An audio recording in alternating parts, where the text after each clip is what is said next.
நீங்கள் ஓட்டுக்கு காசு கொடுக்கல அப்படின்னு சொல்கிற தாவேக்கா எம்எல்ஏக்களுக்கு காசு கொடுத்து வாங்கக்கூடாதுல்ல. காசு கொடுத்தாங்களா இல்லையான்னு நமக்கு தெரியாது. ஆனால் என்ன பிரச்சனைனா, அந்த எம்எல்ஏக்கள் ராஜினாமா பண்ணபோது அவங்களுடைய முகமலர்ச்சியும் அவங்களுடைய நடவடிக்கைகளும் தேர்தலில் வெற்றி பெற்ற போது அவங்க இருந்ததை விட அதிகமாக இருந்தாங்க. எனவே எந்த கைமாறும் இல்லாமல் அவர்கள் கட்சி மாறி இருக்கிறார்கள் என்று சொல்வதற்கான எந்த வாய்ப்பு இல்லை. ஒரு 5 வருஷம் ஆகுது, ஒரு 3 வருஷம் ஆகுது, அப்போ அவங்களுக்கு ஒரு மாற்று கருத்து இருந்து பண்ணாங்கன்னா பரவாயில்ல. இந்த மாதிரியான குதிரை பேரங்கள் நடைபெறுவது நிச்சயமாக ஜனநாயகத்துக்கு எந்த வகையிலும் பொருத்தமானது கிடையாது.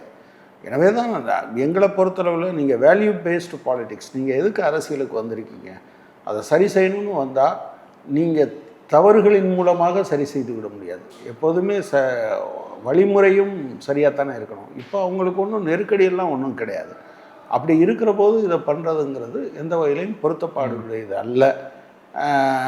எனவே தான் நாங்கள் எங்களுடைய ஸ்டேட்மெண்ட்டே அது வந்திருக்கு. எங்கள் மாநில குழு உடனடியாக அது குறித்து சொல்லும்போது, இது எந்த விதமான கைமாறும் இல்லாமல் அவர்கள் கட்சி மாறி இருக்காங்க அப்படின்னு நினைப்பதற்கு வாய்ப்பில்லைன்னு தான் சொல்லியிருக்கோம். அதுதான் நிலைப்பாடு.